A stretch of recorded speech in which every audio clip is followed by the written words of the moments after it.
Assalamualaikum warahmatullahi wabarakatuh. Perkenalkan, saya Farah Faradila, mahasiswa Program Studi Meteorologi Institut Teknologi Bandung.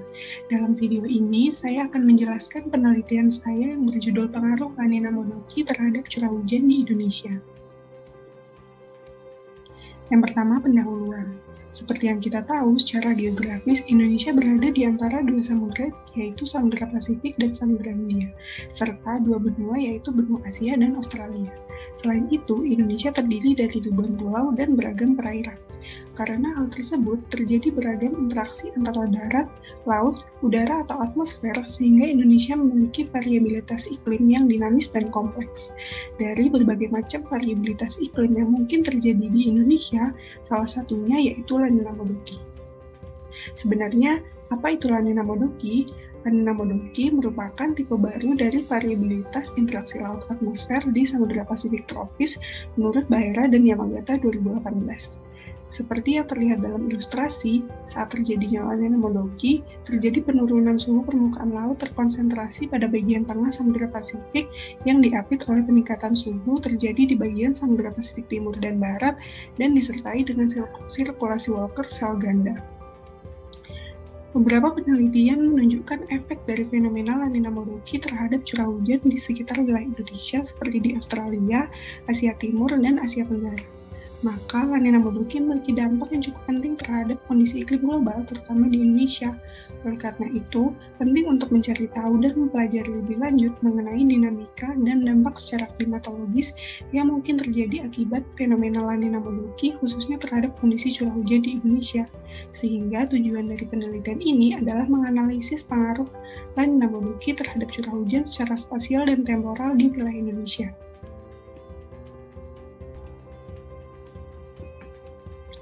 Wilayah kajian dalam penelitian ini yaitu wilayah Samudra Hindia bagian barat Sumatera hingga Samudra Pasifik Ekuator Timur serta wilayah Indonesia dan sekitarnya. Sementara itu, waktu kajian iklimnya yaitu pada tahun 1982 sampai 2020. Data yang digunakan dalam penelitian ini yaitu yang pertama, terdapat data El Nino Modoki Index, data Hadley Surface Temperature, resolusi spasial 1 derajat kali 1 derajat, data CHIRPS, resolusi spasial 0,05 derajat kali 0,05 derajat, serta data reanalisis RAF dengan variabel angin udan V850 mm, serta angin udan vertical velocity 1000 sampai 200 mB, resolusi spasial 0,25 derajat kali 0,25 derajat. Semua data yang digunakan yaitu data bulanan pada periode 1982 sampai 2020. Selanjutnya yaitu metode.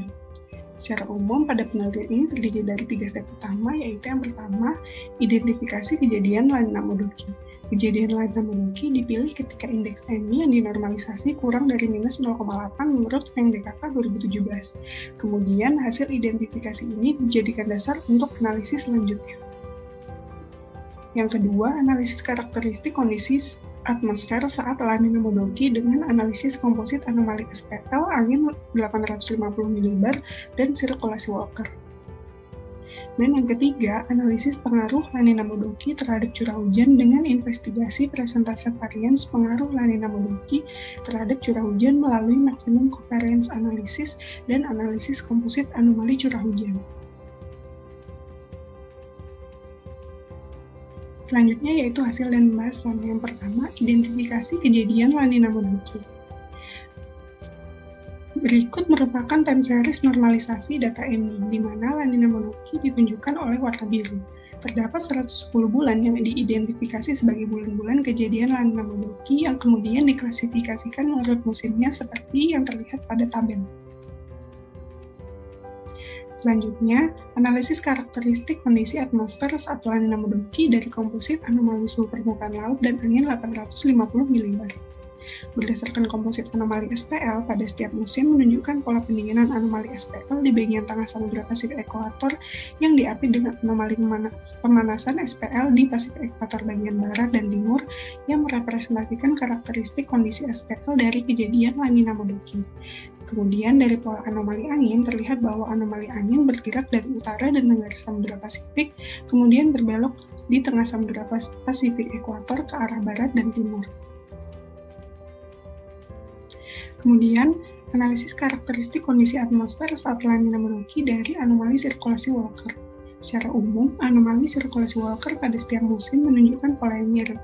Sinking motion di Pasifik Ekuator Tengah serta rising motion di Pasifik Ekuator Barat dan Timur konsisten dengan pola anomali SPL.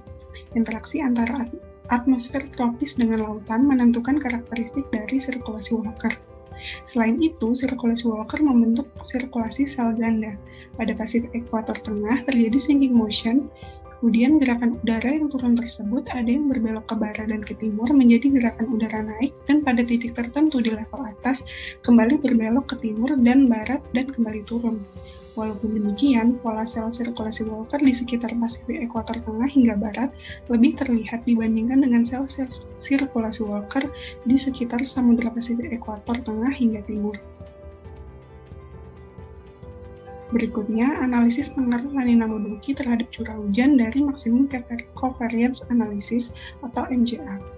Mode pertama. Pola variabilitas SPL pada MCA mode pertama menunjukkan pola dengan karakteristik La Nina konvensional, yaitu anomali pendinginan SPL di Samudra Pasifik Ekuator Timur hingga Tengah. Mode ini menjelaskan 46,25% dari total varians pasangan SPL dengan curah hujan Indonesia. Kemudian, jika dilihat dari korelasi koefisien ekspansi SPL dengan beberapa indeks iklim, koefisien ekspansi SPL memiliki korelasi yang sangat baik dengan indeks iklim untuk fenomena INSO, yaitu Nino 3, Nino 3.4, Nino 4, ONI, dan SOI. Sementara korelasi koefisien ekspansi SPL dengan curah hujan memiliki korelasi yang baik, yaitu 0,64. Pola anomali SPL La Nina konvensional disertai dengan pola anomali curah hujan hampir di seluruh wilayah Indonesia. Selanjutnya, mode kedua MCA yang menjelaskan 5,4% dari total varians dari variabilitas SPL-nya. MCA mode kedua tidak menunjukkan pola anomali SPL khas fenomena iklim tertentu di Samudra Pasifik. Koefisien ekspansi SPL mode kedua dengan beberapa indeks iklim juga memiliki korelasi yang relatif kecil dan tidak cukup baik. Berikutnya mode ketiga MCA. Seperti halnya mode kedua MCA, pada mode ini dilihat dari variabilitas SPL-nya juga tidak menunjukkan pola anomali SPL khas fenomena iklim tertentu di Samudra Pasifik. Koefisien ekspansi SPL mode ketiga dengan beberapa indeks iklim juga memiliki korelasi yang sangat kecil dan tidak cukup baik. Mode ini menjelaskan 4,16% dari total varians. Berikutnya yaitu mode keempat MCA.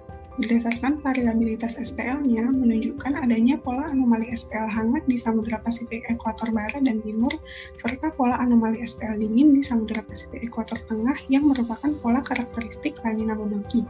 Selain itu, koefisien ekspansi SPL dengan EMI memiliki korelasi yang baik dibandingkan dengan indeks iklim lainnya.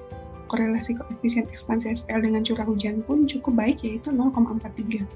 Variabilitas SPL yang menunjukkan karakteristik La Nina Modoki disertai dengan pola curah hujan positif dan negatif tersebar di beberapa wilayah Indonesia. Mode keempat MCA menjelaskan 4,05% dari total varians pasangan SPL dengan curah hujan Indonesia. Menurut analisis MCA pada penjelasan sebelumnya, secara klimatologis curah hujan Indonesia dipengaruhi oleh La Nina konvensional yang muncul pada mode pertama dan La Nina Modoki pada mode keempat.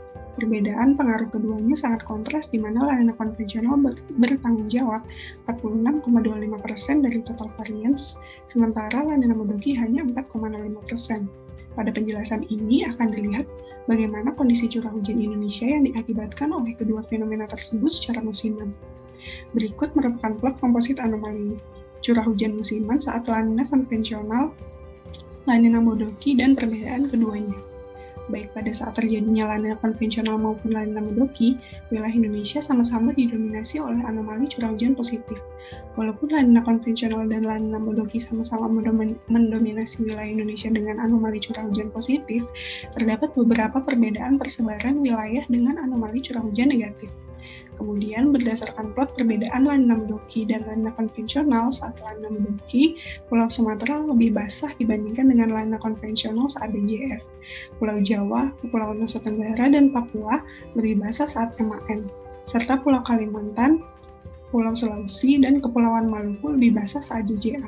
Sementara pada SON, saat La Nina menduduki, kondisi curah hujannya didominasi curah hujan yang lebih defisit dibandingkan saat La Nina konvensional.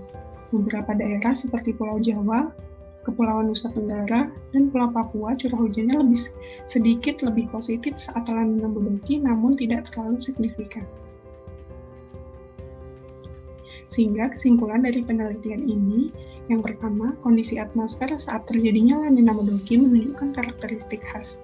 Anomali SPL dingin terjadi di Samudra Pasifik Ekuator Tengah, diapit oleh anomali SPL hangat di Samudra Pasifik Ekuator Timur dan Barat, serta adanya sirkulasi Walker sel ganda. Yang kedua, secara klimatologis, La Nina menduduki ditunjukkan oleh mode keempat MCA antara SPL dengan curah hujan Indonesia dengan persentase varians 4,05%. Pengaruh La Nina menduduki lebih kecil dibandingkan dengan La Nina konvensional dari hasil presentasi varians yang cukup kontras, di mana La Nina konvensional bertanggung jawab sekitar 46,25% dari total varians.